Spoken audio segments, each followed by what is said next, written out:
नमस्कार, घटना चक्र बुक वीडियो के इस शैक्षणिक मंच पर आपका स्वागत है। हमारा उद्देश्य है ज्ञान को सरल, स्पष्ट और सुलभ रूप में आप तक पहुंचाना। आइए आरंभ करते हैं अध्ययन और सफलता की इस यात्रा को। नमस्कार। जब भी हम इतिहास के बारे में सोचते हैं तो अक्सर हमारे दिमाग में क्या आता है? शायद पुराने किले, खंडर या म्यूजियम में रखी कोई कलाकृति, है ना? लेकिन अतीत को समझने का एक और भी जबरदस्त जरिया है, और वो है शब्द। तो आज हम मध्यकालीन भारत की गलियों में घूमेंगे, लेकिन इमारतों के जरिए नहीं, बल्कि उन पावरफुल लेखों और किताबों के जरिए जो उस दौर के लोगों ने हमारे लिए छोड़ी हैं। तो फिर सवाल ये है कि हम सच में कैसे जान सकते हैं कि मध्यकालीन भारत में जिंदगी कैसी थी, लोगों की सोच क्या थी? इसका जवाब उन्हीं के लिखे हुए शब्दों में छिपा है। ये किताबें और ग्रंथ दरअसल एक टाइम मशीन की तरह हैं, एक ऐसी लाइब्रेरी की चाबी जो हमें सीधे उस जमाने में ले जाती है। तो चलिए इतिहास की इसी लाइब्रेरी में एक टूर पर चलते हैं।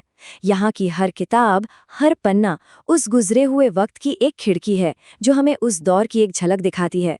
हमारी लाइब्रेरी का पहला सेक्शन उन महान इतिहासकारों के नाम है। ये वो लोग थे जिन्होंने शासकों, उनकी सल्तनतों और बड़े बड़े युद्धों की कहानियों को कलमबंद किया। ये एक तरह से उस दौर का ऑफिशियल रिकॉर्ड था। ये देखिए, ये है उस दौर के कुछ सबसे बड़े नाम और उनकी रचनाएं, जैसे फिरदौसी का शाहनामा जो एक महाकाव्य है, या फिर जियाउद्दीन बर्नी की तारीख़ फिरोज शाही जो हमें दिल्ली सल्तनत के अंदर की पूरी कहानी बताती है। ये किताबें सिर्फ राजाओं की जीत हार का ब्यौरा नहीं है, बल्कि ये पूरे युग का दस्तावेज हैं कि उस समय सत्ता कैसे चलती थी, समाज कैसे काम करता था। अब इन सब में से एक किताब है जो बिल्कुल अलग खड़ी है, अल-बरूनी की तहक़ीक़-ए-हिंद। इसका सीधा सा मतलब है भारत की खोज या भारत का एक डिटेल्ड अकाउंट। और सच में ये कोई आम इतिहास की किताब नहीं थी, बिल्कुल नहीं। ये तो एक तरह की एनसाइक्लोपीडिया थी जो एक विद्वान की नज़र से लिखी गई थी, जिसमें भारत के विज्ञान, धर्म और संस्कृति सब कुछ शामिल था।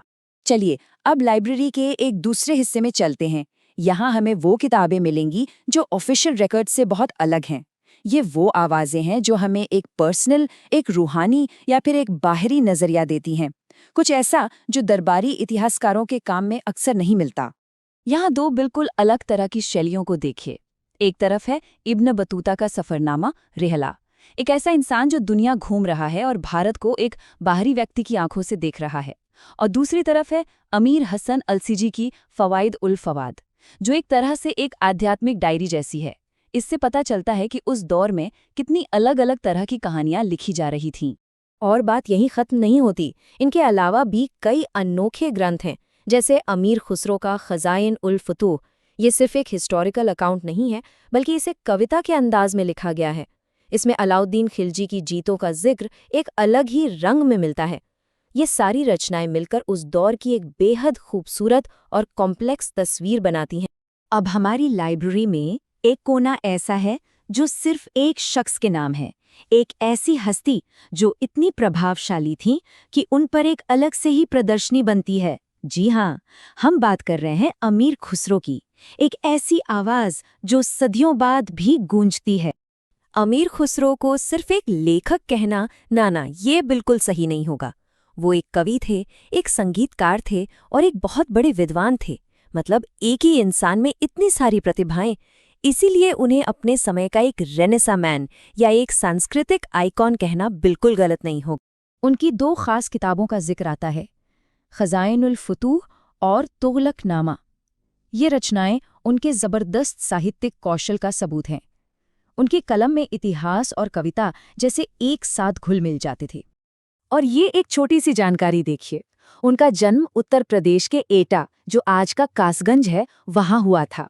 ये डिटेल इस महान शख्सियत को इतिहास के पन्नों से निकालकर एक असली जगह और समय से जोड़ देती है, उन्हें हमारे और भी करीब ले आती है।